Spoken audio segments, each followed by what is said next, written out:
Agora, teve outro aspecto interessante do jogo de ontem, principalmente da entrevista coletiva, no caso, que é o fato do Abel falar sobre os técnicos portugueses e sobre ele ter vindo para o Brasil graças ao Jorge Jesus. Olha só que legal. Eu vou falar daquilo que eu conheço, que é da minha equipa e da forma como nos preparamos para cada jogo. Sim, sei que é um jogo importante, é um derby, é um jogo que está muita coisa em jogo, mas nós vamos preparar o que sempre fazemos. É olhar para os jogadores que temos, preparar a nossa equipa, ainda que tenhamos menos um dia para preparar o jogo do que o nosso adversário, porque ele tem 3 dias e nós só temos 2. E jogar, é um Palmeiras contra um Corinthians, não é o treinador A, B ou C. Já vos disse que os treinadores portugueses se respeitam muito. Eu estou aqui hoje porque houve, se calhar, uns anos atrás, um treinador português que se aventurou pela Europa fora e que teve sucesso, que foi Mourinho, e abriu portas para outros. Teve outro que atravessou o Atlântico numa altura em que ninguém queria vir para o Brasil e falou maravilhas disto, que foi o Jorge Jesus, e abriu portas para mim, por exemplo, e atrás de mim vieram outros, mas isso não sou eu que escolho os treinadores, são os dirigentes. Eu acho que a competência dos jogadores e dos treinadores não tem nacionalidade. O PVC, então, o palmeirense tem que agradecer ao Jorge Jesus. E os corintianos, se vencerem no derby, tem que agradecer ao Abel. Mais ou menos, né? Porque essa história, quando começou a voltar a força dos técnicos estrangeiros no Brasil, vamos lembrar que antes do Vitor Pereira, antes do Jorge Jesus, 3 anos antes do Jorge Jesus, teve o Paulo Bento aqui. Aliás, 4 anos antes do Jorge Jesus, teve o Paulo Bento aqui. Foi técnico do Cruzeiro. Acontece que o Paulo Bento não fez sucesso, ficou só 18 jogos e foi embora. A história do futebol brasileiro tem técnicos estrangeiros desde a década de 1910 e em todas as décadas. Aí você vai dizer, mas depois que o Brasil foi campeão do mundo, rareou, diminuiu, é verdade, mas na década de 50 o Bela Gutmann estava aqui, o Freitas Solis estava no Flamengo, que é paraguaio. Nos anos 60 o Filpo Nunes foi técnico do Palmeiras e do Corinthians, o Freitas Solis foi técnico do Corinthians e do Palmeiras. Nos anos 70, nos anos 80 o Zé Marco Pastoriza trabalhou aqui, no Fluminense. Nos anos 90 o do Sandraskovic, da seleção do Equador, trabalhou no Bragantino. Nos anos... Então, todas as décadas tiveram técnicos. Os portugueses voltaram para cá. O primeiro confronto de técnicos portugueses no Brasil foi um Flamengo e São Paulo em 1947. O Ernesto Santos era técnico do Flamengo e o Jorge de Lima Joreca era técnico do São Paulo. Era um português em cada banco de reservas. E essa aqui vai ser a 8ª vez de técnicos estrangeiros nos 2 bancos, num Palmeiras e Corinthians. Essa conta eu acho uma delícia. 33, Corinthians 1, Palestra 5, eram 2 uruguaios. 33, também 2 uruguaios, Palmeiras ganhou de 8-0. 44, um argentino no Corinthians contra um uruguaio, Ventura Cambon no Palmeiras, o Corinthians venceu 2-1. Em 65, Filpo Nunes, técnico do Corinthians, e o Palmeiras de Freitas Solis, o Corinthians venceu por 1-0. Mas mais curioso do que isso é que na história do futebol português há 11 clássicos com técnicos brasileiros nos 2 times. Entre 55 e 92, uma relação que tem Otto Glória, Flávio Costa, Ilstrick, Gentil Cardoso, Oswaldo Silva, Aimoré Moreira, Carlos Alberto Silva e Marinho Pérez. Em 37 anos, 11 clássicos portugueses tinham só técnicos brasileiros. E agora a gente inverteu a conta de novo. Muito interessante seu levantamento. Que homem. E depois dessa explanação maravilhosa do PVC, né, de tantos portugueses aí no futebol brasileiro, podemos, né, então definir que os portugueses descobriram o Brasil, né? E começaram a trabalhar aqui, né? Eu acho que os brasileiros descobriram Portugal. O Brasil descobriu os portugueses. Ó, tem outro levantamento interessante que feito pelo GE. Das 20 equipes, Corinthians e Atlético Mineiro têm os piores aproveitamentos neste começo de temporada, incluindo todas as competições, entre os times da Série A. 37% só do Corinthians, 46% do Atlético Mineiro, e aí dos outros 18 clubes, nenhum tem um aproveitamento abaixo dos 50%. O primeiro é o Internacional, em 8 jogos, 79% de aproveitamento. O Palmeiras também, em 8 jogos, tem 75%. E aí o Corinthians está lá no finalzinho da tabela. É o pior. Dito isso, quem chega como favorito? Ou melhor, PVC, quem vence? Palmeiras ou Corinthians? Já aproveita, já vota na nossa enquete, porque a gente incluiu o clássico carioca também. Vasco ou Botafogo? Palmeiras vence e o Vasco vence. Palmeiras e Vasco. É a maioria aqui da nossa enquete. 42% também está votando nisso. E você, Samir? O Palmeiras é o favorito, né? No clássico, até por jogar em casa, estar com um time pronto, né? Não precisa nem falar isso, né? O Antônio Oliveira tem 2 jogos, começou o trabalho agora. Palmeiras é favorito. Eu não gosto muito desse negócio a quem vence, né? Mas como eu tenho medo da Domi, eu vou responder. Eu acho que vai dar empate. Empate nos dois? Eu acho que dá empate o clássico, o derby. E o clássico do Rio? O clássico do Rio, empate também. Muretou total. Rosa, o seu. Total. Eu tô anotando aqui para depois a gente cobrar, tá?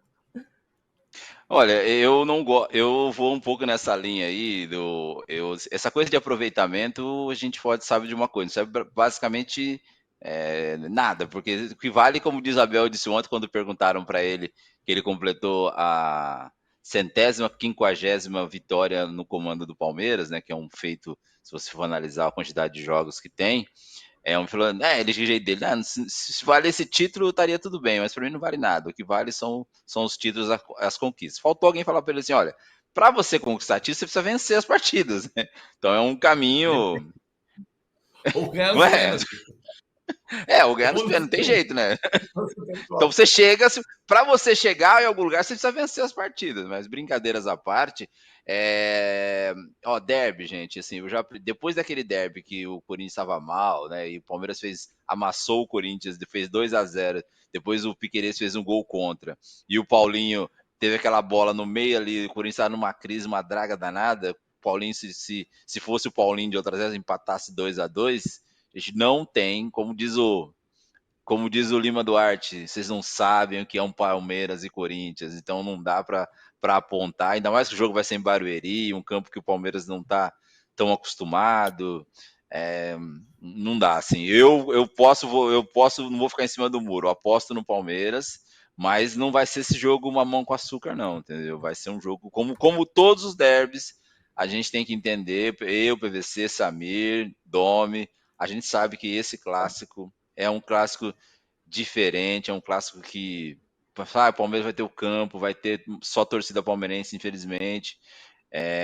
O Palmeiras realmente é o único invicto, não perde desde o campeonato de 2022, né, PVC? A última. De 21, 21, né?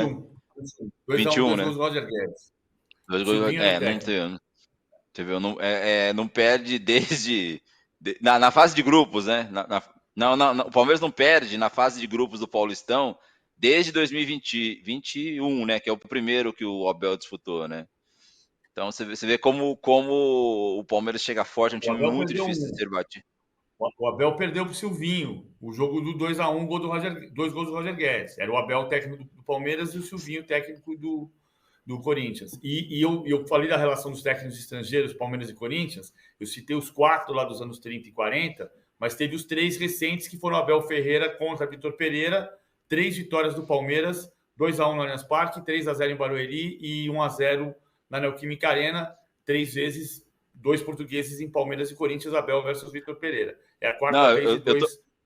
Eu tô querendo dizer... Sabe como é que se diz mamão com açúcar? Um jogo para mamão com açúcar em Portugal. Como é que é? Pera doce. Pera doce. Não, eu tô querendo dizer que o Palmeiras... Quando o adversário é fácil, é uma pera doce. O Palmeiras não O PVC, perde. o André Lucena. Assim, só para Rapidinho, desculpa Rosa, fechar, só né? um segundo. O André Lucena está falando aqui que esse dos 2 gols do Guedes em 2021 era do Brasileirão. Era do Brasileirão, isso. Mas é que assim, era o Abel já. O Abel perdeu esse 2-1, que era o Silvinho, o técnico do Corinthians. Era segundo turno do Campeonato Brasileiro de 2021. Boa, diga lá, Não, Rosa.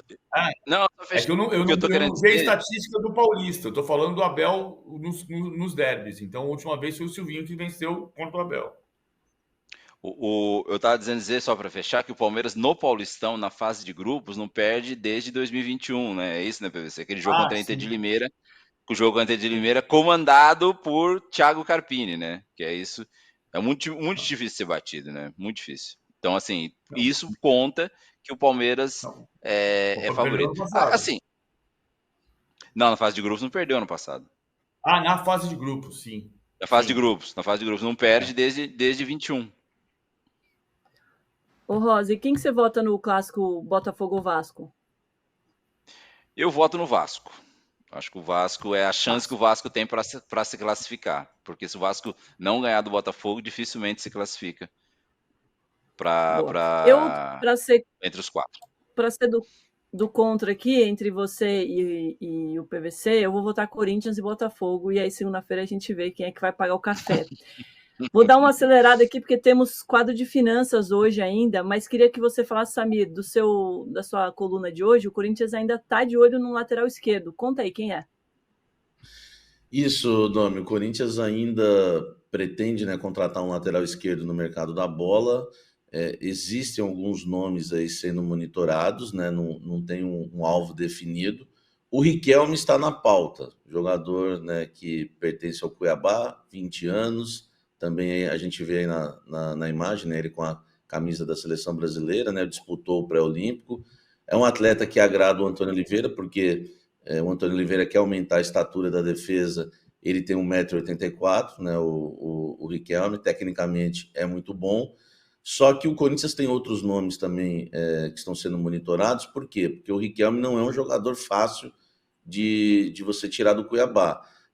O Cuiabá já recebeu propostas pelo jogador, já recusou. O mínimo que vai se pagar hoje pelo Riquelme é 4 milhões de euros, né? Isso antes dele disputar o pré-olímpico, enfim. É um jogador valorizado, né? É super titular do Cuiabá, inclusive com o técnico Antônio Oliveira. Então é um nome que está na pauta, mas não dá para dizer que se o Corinthians vai conseguir avançar nessa contratação, lembrando que o Corinthians já gastou mais ou menos isso, né? 4 milhões de euros com mais 1 milhão de bonificações, de metas alcançadas no caso do Mateuzinho. O Corinthians deve gastar 5 milhões de euros com o Mateuzinho, né, no total.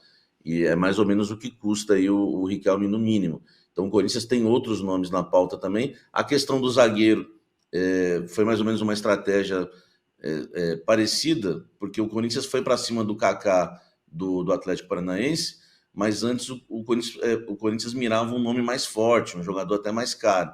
Não conseguiu contratar o Natan lá no Pumas do México, teve uma proposta recusada. Ontem me chegou a informação também que o zagueiro do Boca, o Figal, foi oferecido, mas o Corinthians também não avançou. E aí o Corinthians focou no atleta, entre aspas, mais barato, porque está tentando a contratação por empréstimo, que é o Kaká, para a zaga. Na lateral, a ideia é trazer um jogador para que venha a ser titular nível Riquelme, mas se não conseguir, vai ter que focar em outros nomes no mercado. Lembrando que essa contratação da lateral deve ficar claro para depois do Campeonato Paulista. O Corinthians que já contratou 2 laterais em 2024, o Hugo e o Palácios, né? Os 2 ainda não se firmaram, um por causa de lesão, né? Cirurgia no menisco, que é o caso do equatoriano, e o Hugo, que não se firmou e não agradou até o momento.